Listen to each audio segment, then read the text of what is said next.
माधवाय हे कृष्ण कमलापते युद्धपते सीतापते श्रीपते वैकुंठादि चराचरपते लक्ष्मीपते पाहि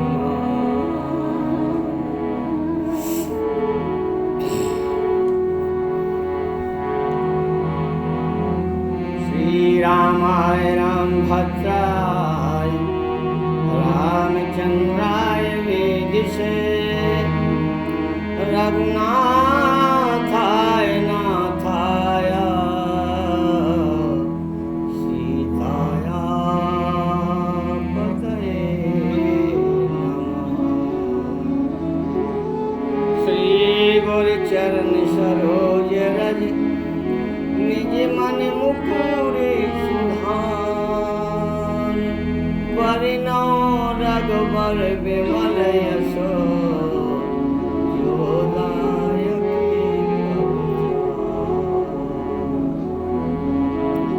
रमैया राम नमो नमः रमैया राम नमो नमः। समस्त उपस्थित भगवान परम पिता परमात्मा की अंश हंसात्मा हो। आपने जाना कि हमें पूजा करने के लिए पहले पात्रता चाहिए, हमें पात्र बनना है और उसके लिए हमें क्या क्या चाहिए। अभी तक के वीडियो के माध्यमों से आपने जाना कि पूजा का अर्थ क्या है, पूजा करने के पहले हमें क्या क्या तैयारी चाहिए।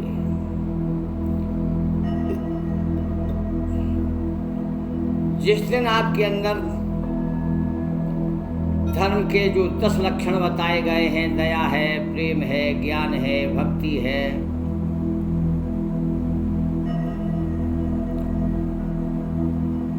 इंद्रिय निग्रह है, दामोस्तेयम है, पवित्रता है, धैर्य है,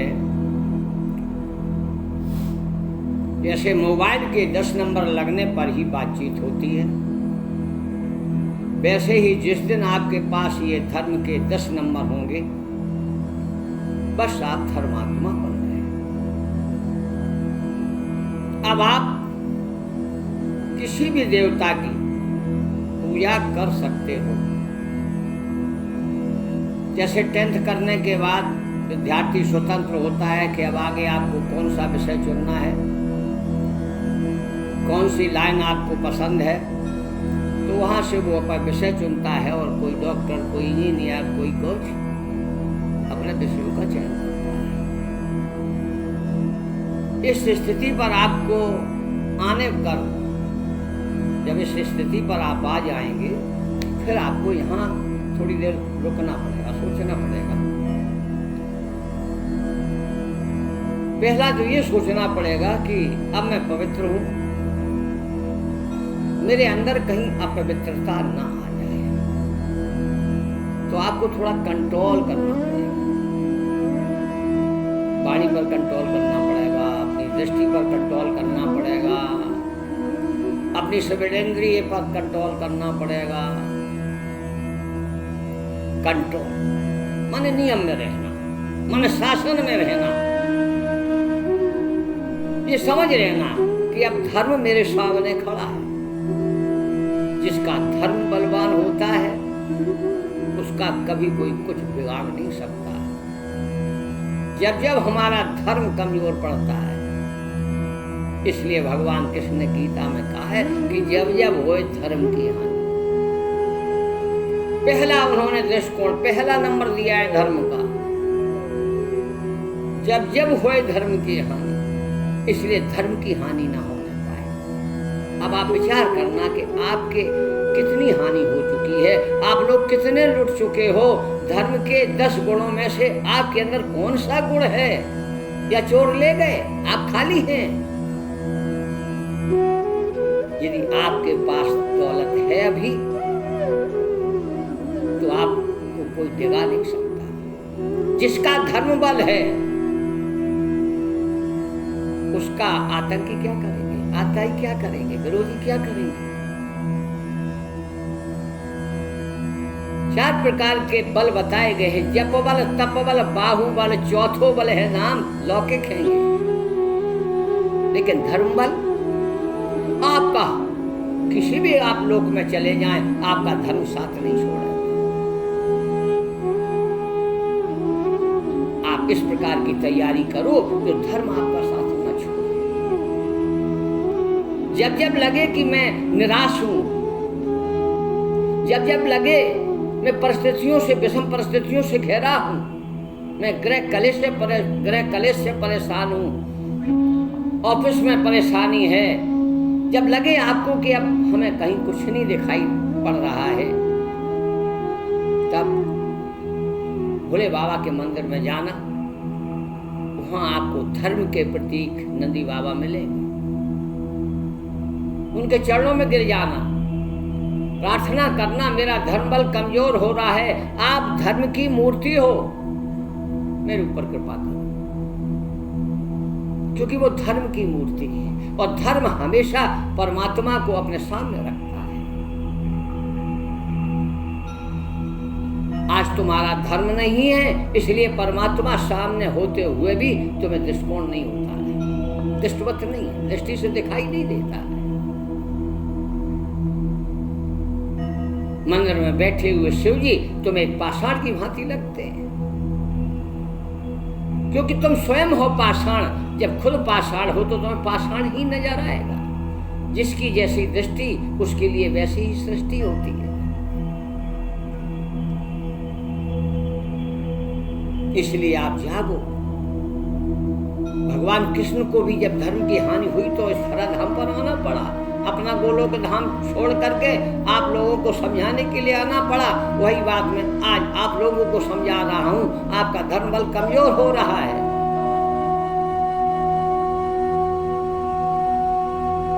इसे बढ़ाओ, और ये पूजा करने से नहीं बढ़ेगा। किसी बिना सत्संग के, जब तुम्हें पता नहीं है कि मैं अपने धर्म बल को कैसे बढ़ाएं, तो सत्संग सुनो, साधुओं के पास जाओ, गुरुओं के पास जाओ, संतों के पास जाओ। आज तो कलयुग में भगवान ने इतनी कृपा कर दी है कि आपको कहीं जाने की भी जरूरत नहीं है। न जाने कितने संत इस सेवा में लगे हुए हैं। ये परमात्मा की कृपा है। कितने अपने भक्तों को जमीन पर उतार दिया है कि कितने लोग आज आपको वीडियो के माध्यम से ये सुविधा आपके घर तक पहुंचा रहे हैं। आपका क्या लगता है, कथा पंडाल में जा नहीं पा रहे हो? समय नहीं। जब समय मिले याद घड़ी आदि घड़ी आधी में पुण्याद, तुलसी संग साध की हरे कोट अपराध। कलयुग समयुग आने नहीं जो नर कर विश्वास। अगर नर होगा तो विश्वास कर लेगा, राक्षस कभी विश्वास नहीं करेगा। यदि घर बैठे भी आपको सत्संग सुनने में आनंद नहीं आता, रुचि नहीं है, वक्त नहीं मिलता, जान लेना तुम दुर्भाग्यशाली हो।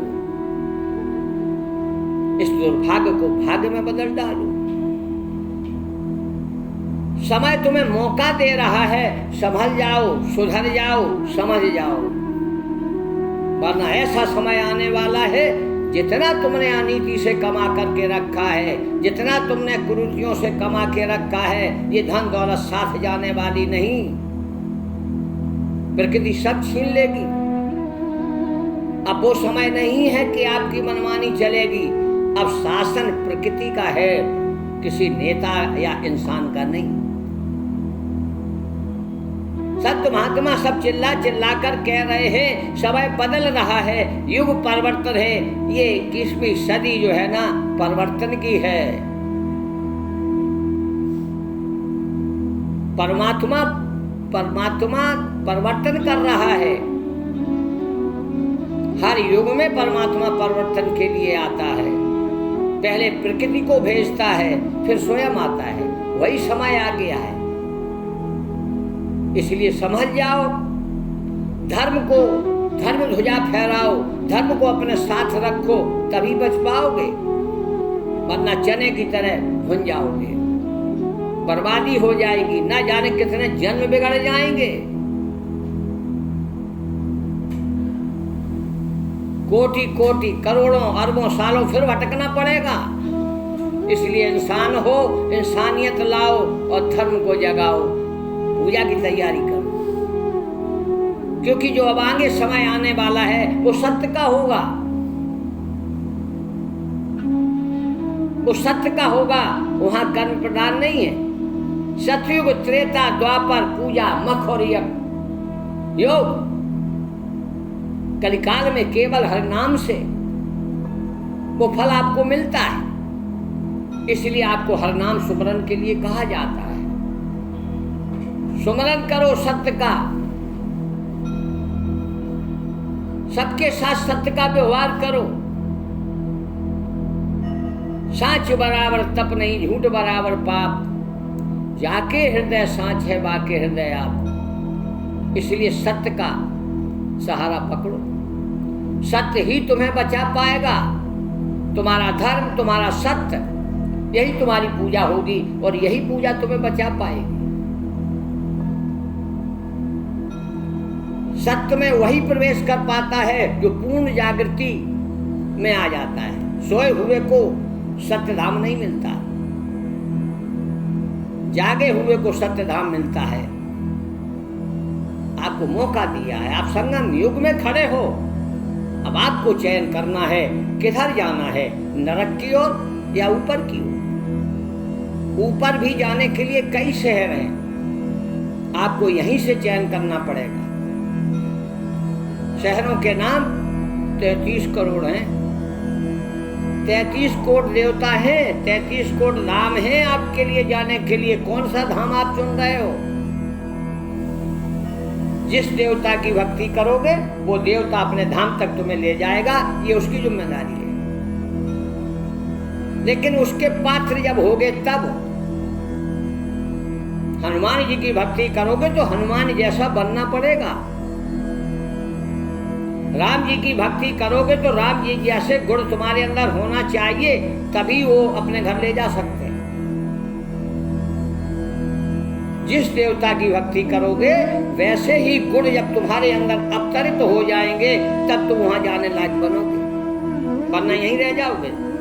ये तैयारी करना है तुम्हें। देव बनकर देव की पूजा करो। आज देह की तो पूजा होती है, देव की पूजा नहीं। मंदिर में भी जाएंगे तो ऐसे सज धज के जाएंगे कि वहां लोग हमें देखें। मंदिर में सज के जाने की क्या जरूरत है? वहां देवताओं का दरबार सजा हुआ है, तुम बिल्कुल साधारण रूप में जाओ,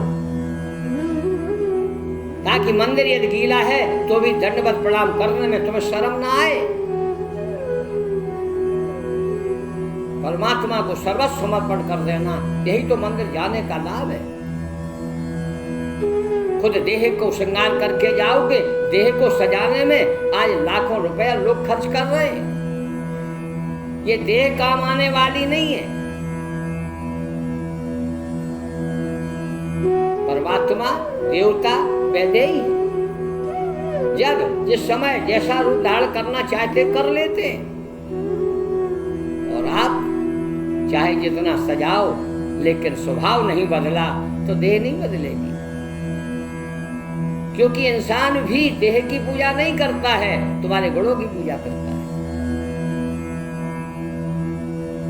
अगर तुम्हारे अंदर गुण है, तुम्हारे अंदर गुण है, बहुलक्षण वाली आ गई, भले ही एक दरबार वो सुंदर ना हो, लेकिन ये जो उसका स्वभाव सुंदर है, वो लगनशील है, वो मेहनत करती है, उसके अंदर दया का, उसके अंदर सेवा का भाव है, वो सबको प्रिय लगने लगती है।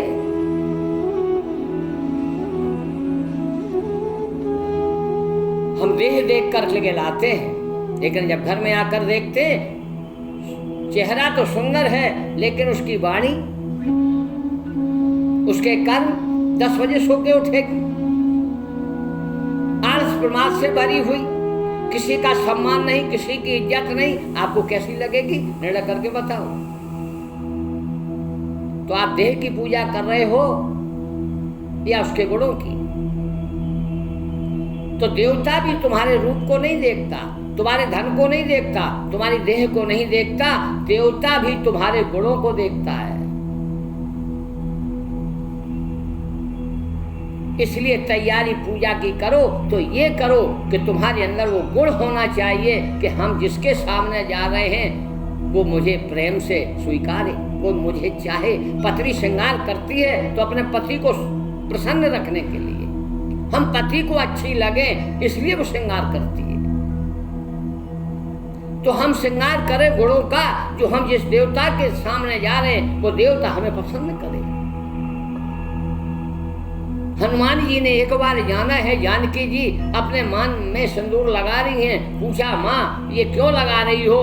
माँ ने उत्तर दिया, बेटा राम जी प्रसन्न होते हैं। हनुमान जी खुश हो गए, हमारे इष्ट देव प्रसन्न होते हैं। घर जाते हैं तो वो तो मांग में सिंदूर भर रही थी, उन्होंने तो अपने आप को पूरा सिंदूरमय बना लिया।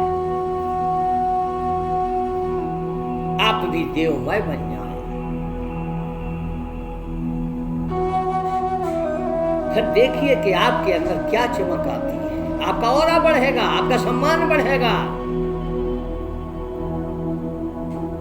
वहां फिर कली प्रवेश नहीं कर पाता है। जहां कलह है वहां कलयुग का प्रवेश है।